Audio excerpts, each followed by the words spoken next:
So, Matt Rosenberg, what brings you to Brazil today? I am here with Eventbrite Eventios, and my team is here as we think about growing and expanding our business in Brazil. We wanted to spend time integrating the businesses and thinking about how we can help continue to grow in this market. What's your role at the company? I am Senior Vice President of Sales and Business Development for Eventbrite globally. So I think about how do we help our customers, how do we grow our customers internationally across all countries, and how do we give them the best experience on our technology and on our platform. I report directly to Kevin Hartz, who's one of the co-founders. So Kevin and Julia co-founded Eventbrite, and so I report directly to Kevin, who's our CEO. When did you join the company and why? Why Eventbrite? Sure. So I joined Eventbrite 2 years ago. I came to Eventbrite because I believe in the business. I love its mission and what it's trying to do. I think it's an important business in that it helps bring people together in the offline world using online technologies to connect people to their interests, to their passion, to what they love to do. And for me, that was very important because I think it serves a very big purpose.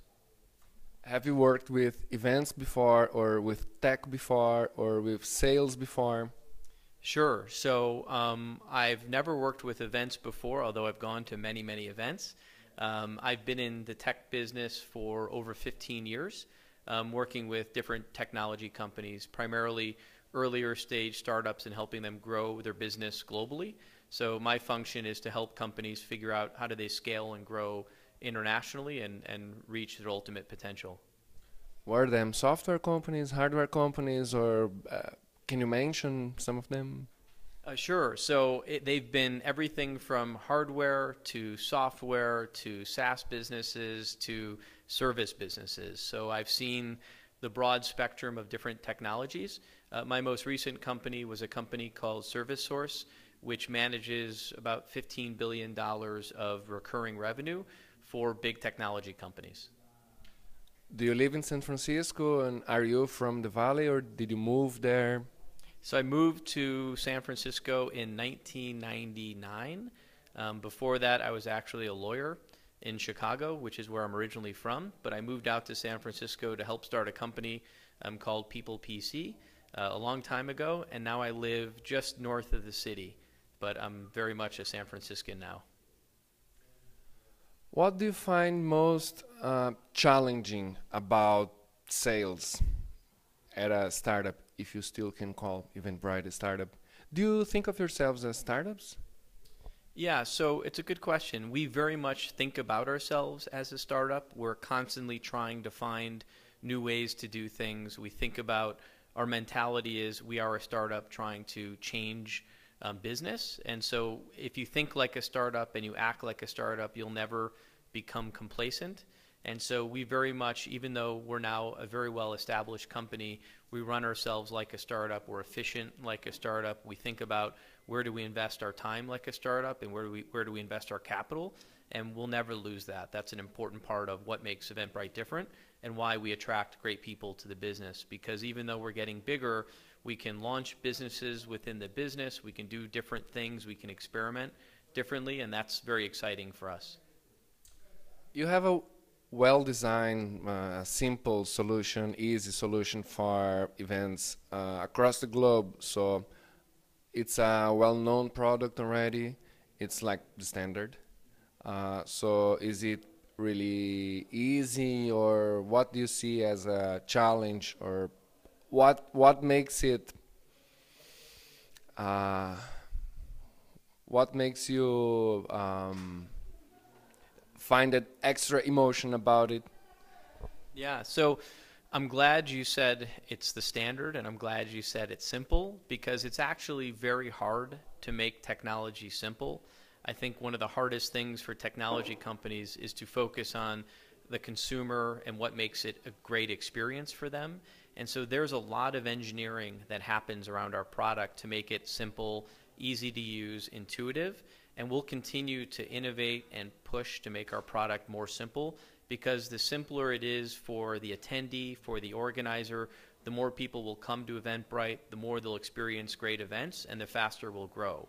And so we very much focus on that simplicity and that great user experience. And there's a lot of engineering that goes into making sure that the product is the standard and delights people. Do you think Latin America and Brazil are one of the most important markets, I mean, in revenue today? Yeah, so we study all of the global markets. We're live. There's been events hosted in over 180 countries using Eventbrite. And so when we look at the world, we look at the data of where people are going and what they're doing. And what we see in Brazil and what we saw with Eventios and why we're integrating the businesses so closely are Brazil, it should be one of our top 5 markets in the world. It's an area of significant investment and focus for us. And that's why we're here. We're here because we believe in the Brazilian market. We believe in the events market here in Brazil. And we believe that we can really grow to have Brazil one of our top markets.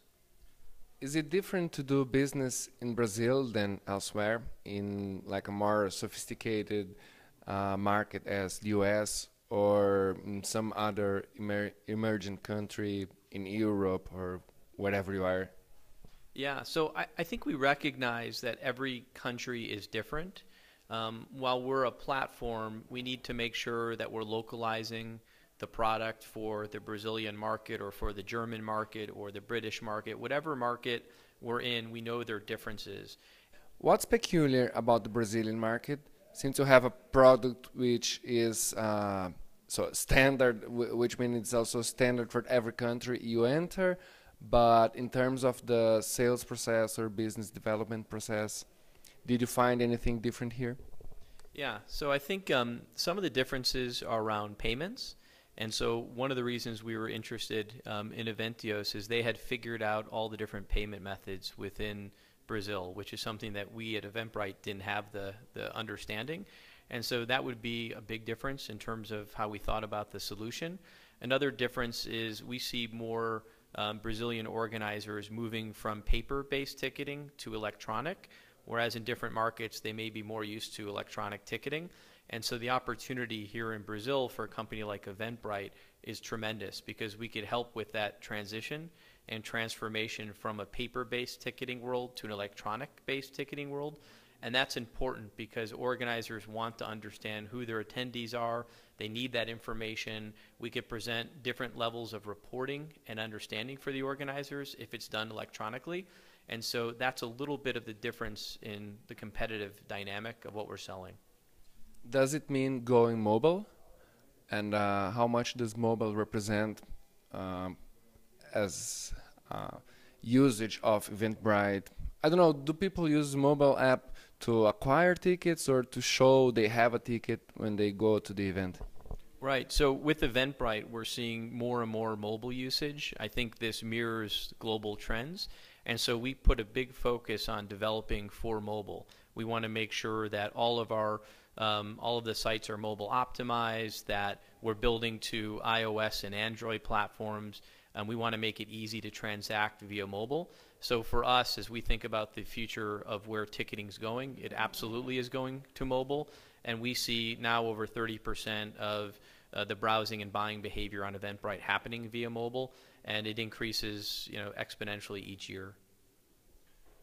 How much does Eventbrite focus on like events discovery for people to know what's going on in the city and find something in their field wherever that is happening?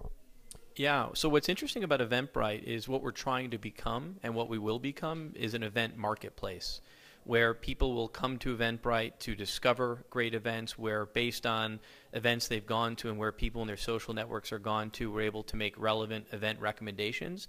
And the more people interact with Eventbrite and find great things to do, the more they'll come back to Eventbrite. And ultimately, what the organizers care about is selling more tickets. And if Eventbrite is the largest growing community globally of event growers, more organizers will come to Eventbrite to host their event because they know they'll sell more tickets. And so our vision is to connect the organizer with the attendees in this marketplace where people will come to find things to do, whether in a city, over a weekend. If they're traveling to a different city, they can come to Eventbrite to discover great events and have terrific experiences.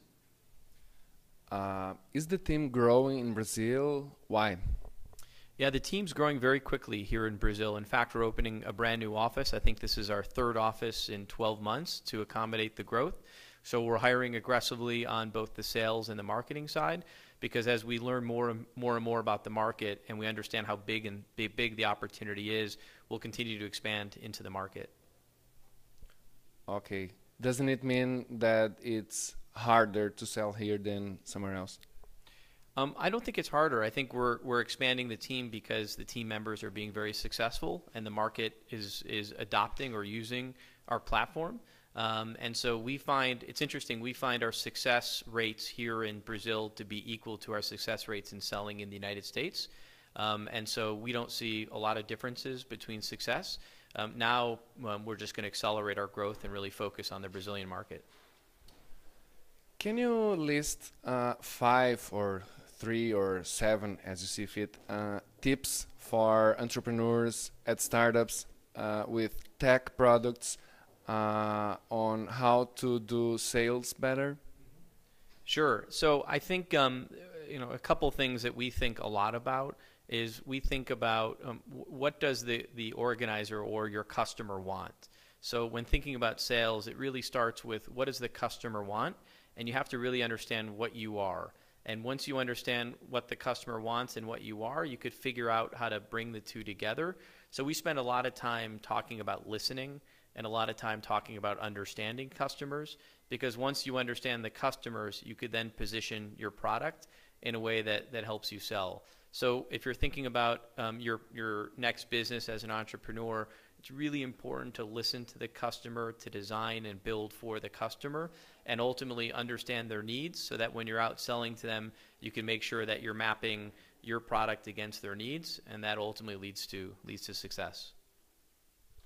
Do you think it's important today to invest in marketing in terms of like paid media, or is social media, mouth to mouth, really enough for a startup product these days? Yeah, I think everybody has different ideas. I mean, ultimately, all different media or marketing types drive different results, and so you have to find what's the right mix for your business, and what a lot of that will be determined by what your business is trying to accomplish. A company like Eventbrite, we use social media to help our organizers get their word out. So we make it very easy for organizers to publish their events to Facebook, to Twitter, to LinkedIn, and that becomes a very valuable platform. We very much think about SEO and how do we help our organizers optimize for Google. And so we think about search relevancy, and those are all things that we think about to help our organizers promote their events. And that's because that's what's important to the organizers. We also know that building a brand is important, so we do everything from online marketing to we have different tactics in terms of getting the word out. So all of those channels are ultimately important. Do you know, and can you mention what percentage of the company costs are into sales and marketing? We make most of our investment is into product and engineering.